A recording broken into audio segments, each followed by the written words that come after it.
Selamat sejahtera murid-murid. Hari ini kita akan sambung bab 12 pengendalian data.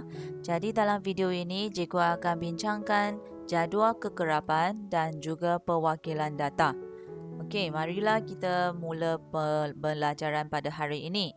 Selepas data dikumpulkan, data itu akan direkod secara sistematik dalam jadual kekerapan. Masih ingat kita ada beberapa jenis data. Okey, data yang kita boleh kategorikan ialah data kategori, iaitu kita boleh mengukur dengan ciri-ciri, dan seterusnya kita ada data numerik, iaitu kita boleh mengukurkan dengan angka.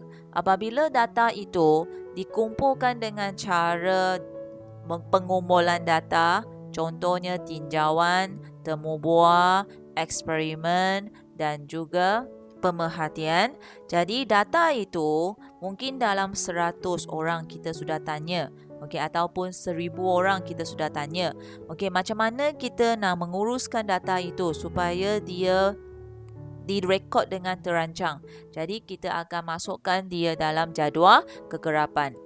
Okey, marilah kita melakukan aktiviti ini dalam kelas. Sekarang kita akan buat sikit tinjauan berkaitan dengan bilangan adik-beradik bagi setiap murid yang hadir hari ini. Selepas data ini dikumpul, akan kita membina jadual kekerapan berdasarkan data tersebut. Okey, jadi sekarang cikgu boleh tanya satu persatu berapa orang adik-beradik di dalam family awak. Jadi inilah data yang cikgu dapat kumpulkan. Ada orang jawab 2, 4, 2 dan seterusnya.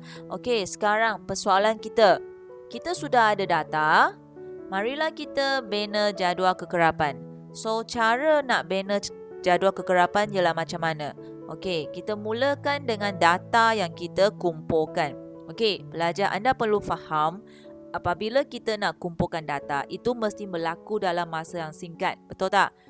Contohnya kalau cikgu nak tahu macam mana anda datang ke sekolah, jadi soalan ini anda boleh jawab dalam sesaat saja. 1 saat, 2 saat. Okey, tak perlulah kita susun satu jadual setiap budak bersama dengan cikgu selama 1 jam untuk memberitahu macam mana dia datang ke sekolah. Tak perlu kan? Okey, jadi dengan masa yang singkat itu, anda bagi jawapan dan cikgu catat di dalam kertas ataupun buku cikgu. Jadi, data-data ini mesti adalah bersererak. Okey, kerana cikgu tak perlu tahu siapa datang dengan kenderaan apa. Cikgu hanya perlu tahu anda datang dengan kenderaan apa. Okey, cikgu tak perlu tahu ingat nama itu. Jadi, data yang kita kumpul itu kita namakan sebagai data tidak terkumpul. Tidak terkumpul di sini maksudnya tidak tersusun. Okey, jadi sekarang marilah kita cuba nak buat jadual gandaan. Apabila nak buat jadual gandaan, kita ada satu kemahiran yang penting iaitu tanda gundalan. Tanda gundalan masih ingat? Okey, iaitu kita tanda sambil kira sambil tanda 5 kali kita kira soalan ataupun nombor yang sama, kita akan buatkan 5 itu sebagai satu kumpulan. Okey, ini adalah salah satu cara untuk membilang dengan membuat tanda bagi setiap perkara yang dibilangkan. Ini adalah jadual kekerapan pelajar. Yang warna orange ini adalah jadual kekerapan. Okey, jadual ini mesti mempunyai tajuk. Tajuk iaitu bilangan adik-beradik. Okey, mempunyai perkara iaitu adik-beradik, mempunyai tempat untuk gundalan dan juga tempat untuk kekerapan. Okey, macam mana cikgu tahu perkara ini bilangan adik-beradik? Cikgu masukkan 1, 2, 3, 4. Kenapa bukan sambung sampai ke 10? Kerana berdasarkan data. Okey, lihat dekat sini, paling kecil ialah nombor 1, paling besar ialah nombor 5. Jadi kita masukkan saja 1, 2, 3, 4, 5. Gundaan ialah semasa perkara ini sudah ditentukan, barulah kita semak satu persatu. Contohnya, bilangan adik-beradik 1. Okey, saya boleh menggunakan bulatkan ataupun menggunakan cara potong, okey, untuk hapuskan data-data yang sudah dikira. Jadi dekat sini 1 ini ada 2 nombor. So dalam gundaan saya letak 2 tanda. Kekerapan masukkan nombor 2. Untuk 2 orang adik-beradik, saya dapat kira ada 4 data. So letak 1, 2, 3, 4 tanda. Kekerapan ialah 4. Okey, sama juga untuk bilangan 3 orang adik-beradik. Cuba kita kira bersama-sama. Lihat cursor cikgu tu. Okey, nombor 3 ini ada 1, 2, 3, 4, 5, 6. Kalau ada 6, bukannya kita buat tanda 1, 2, 3, 4, 5, 6. Macam tu. Okey, macam tu sama saja kalau saya nak tahu berapa kali untuk nombor 3 ini saya perlu bilang semula. Okey, lebih baik saya bilang sini pula. Okey, jadi maksudnya gundaan ini sebenarnya nak kita cepat dapatkan data, cepat membacakan data. Jadi, tuan pelajar sila ingat 5 kali buatkan satu kumpulan. 5 kali buatkan satu kumpulan. Artinya 1, 2, 3, 4, 5. So, apabila orang baca, akan tahulah, okey, 5 tambah 1, 6. Okey, so inilah yang kita kata gundalan. So, sama juga untuk 4 dan 5 orang adik-beradik ini. Okey, dah siap. Ini dipanggil sebagai apa? Jadual kekerapan. Okey, persembahan data dalam jadual kekerapan ini memudahkan kita mentafsir dan membuat rumusan tentang data itu. Kenapa kita mesti membuatkan jadual kekerapan? Okey, pelajar, persoalan cikgu. Kalau data itu ditulis macam ini, awak tahu ke yang mana satu yang nombor itu banyak kerap dimunculkan? Tak boleh kan? Okey, yang cikgu bulatkan awak nampaklah yang tak bulat tu. Okey, so dengan menyusun mereka dalam jadual kekerapan, barulah cikgu nampak, oh, kebanyakan orang ataupun kebanyakan family ada 3 orang adik-beradik. Okey, yang seterusnya ialah 2 orang adik-beradik kerana ada 4 orang tu. Okey, yang seterusnya mereka sama saja. Ada seorang saja adik-beradik ataupun 4 orang ataupun 5 orang kerana masing-masing ada 2 murid yang mempunyai keluarga yang begitu.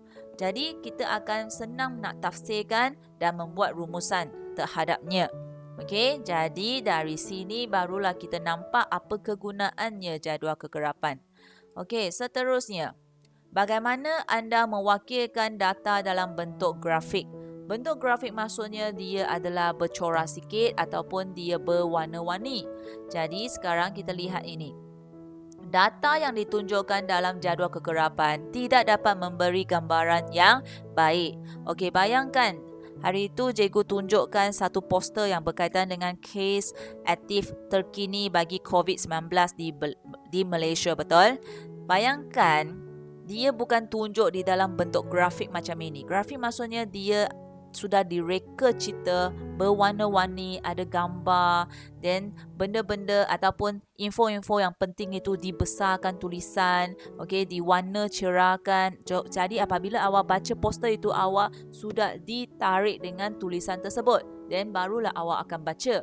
Jadi bayangkan apa yang awak nampak selalu itu ditukarkan kepada sahaja jadual kekerapan. Anda faham ke? Okey, contohnya sekarang satu negeri ini kan kita ada banyak-banyak mukim-mukim. Kita adalah mukim Kelang.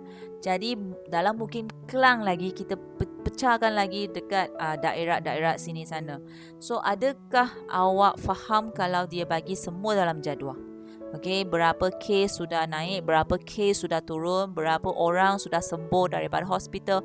Anda kalau baca dalam jadual kekerapan mesti awak rasa boring dan tak nak ambil tahu, betul tak? Okey, sebab itulah kita tak dapat mendapatkan gambaran yang baik. Kita tak nampak mana yang sebenarnya saya nak perlu baca ni, mana satu yang penting ni. Saya bukan orang yang kerja dekat MKN itu, jadi saya tak faham lah macam mana nak baca data itu. Jadi semua itu kita ada cara penyelesaiannya. Okey, dengan memperwakilkan data yang sesuai, satu gambaran yang bermakna dapat disampaikan. Okey, dekat sini bukannya cikgu nak minta awak buat poster. Kita ada cara kita sendiri untuk matematik. Okey, kita boleh wakilkan data artinya pindahkan semua data dari jadual kekerapan kepada carta palang, carta pai, graf garis, plot titik ataupun plot batang dan daun. Okey, so kita ada 5 cara. Jadi di sini cikgu akan memperkenalkan dulu carta palang untuk hari ini. Okey, carta pai dan graf garis akan diadakan dalam satu video. Plot titik dan plot batang akan diadakan dalam satu video lain. Okey, yang pertama kita lihat dulu carta palang. Pernah lihat carta palang yang macam ini?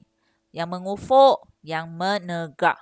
Okey, jadi dekat sini kita fahamkan dulu apa penggunaannya carta palang.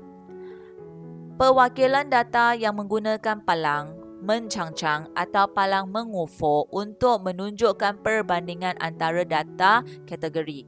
Okey, di sini sebenarnya dia adalah kategori. Okey, contohnya sini adalah 1I, 1J, 1I, 1H, 1F. Okey, saya akan bandingkan 3 subjek. Yang warna kelabu ialah subjek BM, warna orange ialah BI, warna biru ialah matematik.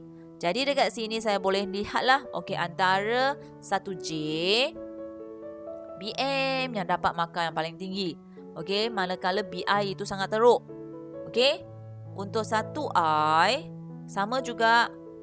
Okey, BI teruk tetapi di sini subjek matematik lah yang mereka pandai, macam tu. So kita boleh buat perbandingan antara kelas dengan kelas ataupun antara subjek-subjek yang kita pilih. So inilah yang artinya carta palang itu boleh mewakilkan kekerapan data. Sama ada mereka ialah tinggi ataupun panjang. So dekat sini adalah panjang lah. Dekat sini adalah untuk tinggi. So dekat sini siapa yang paling tinggi? Sini. So kita lihat ini ya siapa macam tu. So sekarang cikgu akan tunjukkan carta palang yang anda akan buat di dalam buku awak. Yang pertama, pastikan ada tajuk. Tajuk adalah berdasarkan soalan. Seterusnya kita ada paksi menegak. Paksi menegak ini selalunya adalah berkaitan dengan bilangan. Contohnya bilangan orang, bilangan murid, bilangan permainan ataupun markah-markah peperiksaan yang seperti tadi yang cikgu bandingkan tu. Ketinggian murid, berat murid, harga ataupun umur ke, pendapatan. Semua ialah berkaitan dengan nombor. Tapi yang anda perlu pastikan faham ialah dia mesti mula dengan kosong. Seterusnya kita ada data paksi mendata. Kita ada paksi mendata. Paksi mendata ini adalah berkaitan dengan perkara yang dilakukan. Contohnya di sini adalah cara pelajar datang ke sekolah. So kita mungkin ada kereta, van, bas, motosikal, jalan kaki. Jadi di sini kita perlu tuliskan mereka di sini. Ini mereka menunjukkan cara yang beza sikit. Jadi ini kita tak terima. Anda perlu tuliskan sebenarnya dia ialah siapa. Warna-warna pelajar, warna palang di matematik tak penting. Mungkin anda belajar di geografi, di sains, warna adalah sangat penting untuk palang. Tetapi kalau untuk matematik, kita tak perlu anda lorekkan, buat corak-corak ataupun warnakan palang itu kerana kita hanya fokuskan kepada ini ialah berkaitan dengan apa. So kita mesti tulislah kereta, van, bas, jalan kaki, motosikal di sini dan berapa orang yang terlibat. Ini sahaja yang kita fokuskan. Kita tak perlu pun jadikan dia warna-warni. Next, apa yang kita perlu ada untuk setiap palang ini? Pelajar sila beri perhatian.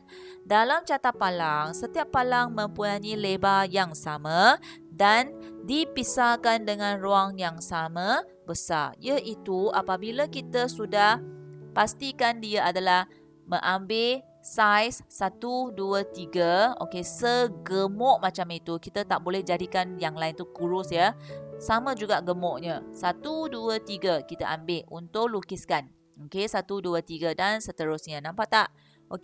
Ini adalah lebar yang sama. Untuk untuk ruang yang sama besar, dipisahkan dengan ruang yang sama besar. Contohnya di sini, kalau permulaan pun kita mesti mengikut ruang yang sama besar. Contohnya di sini, lihat cursor cikgu ya. Sini adalah 2 row ataupun 2 bahagian yang cikgu sudah kosongkan untuk menjadikan mereka dipisahkan sikit. So, sini pun cikgu pilih 2 row. Sini pun sama berlaku. Jadi, inilah yang kita kata lebar yang sama dipisahkan dalam ruang yang sama. Jadi, ini gampalang kita cantik dan pada masa yang sama, grafik ataupun data yang ditunjukkan itu adalah sangat kemas. Okey, kita boleh lihat ini lagi. Okey, ini adalah berkaitan dengan bilangan murid dalam bangsa. Okey, untuk atas mesti ada tajuk. Okey, ini betul di paksi menegak dan juga paksi mendatah. Iaitu atas mesti tulis bilangan murid. Anda nak tulis mengufuk macam ni pun okey, tetapi selalunya pelajar tak suka tulis macam ni kan. Ini maksudnya perlu pusingkan kertas dia. So, boleh tulis saja macam ni. Nombor-nombor itu mesti mula daripada kosong. So, sifir 5 dia guna. 0, 5, 10, 15, 20, 25 dan seterusnya. Dan sini mesti mewakilikan dengan perkara-perkara yang terlibat dan akhirnya anak panah letak bangsa. Okey, ini contoh ini paksinya sila beri perhatian. Hanya yang tak sempurna ialah dia tak ada tajuk dekat sini. Okey, so pelajar, cikgu akan bagi kerja di buku galus, sila siapkan. Okey, so inilah yang cikgu nak nasihatkan untuk hari ini. Mistake are proof that you are trying. Apabila kita buat kesilapan, kita tak perlulah merasa sedih ataupun rasa mood dah tak ada ataupun rasa tak ada lagi motivasi nak belajar, kerana apabila kita tengah buat pergaulan, ini bermaksudnya kita tengah mencuba untuk menjadi lebih baik. Faham tak pelajar? Kesilapan itu tidak menakutkan orang. Apa yang menakutkan orang itu ialah dia melepaskan peluang untuk belajar. Apabila awak sudah menghadapi kesilapan dan anda sudi membuat pembetulan, itu membuktikan bahawa anda tengah cuba menjalan ataupun menjadikan sendiri adalah orang yang lebih baik daripada semalam. Okey, so cikgu harap budak-budak 1J boleh seperti manusia yang cikgu. Okey, itu sahaja untuk hari ini. Sekian, terima kasih.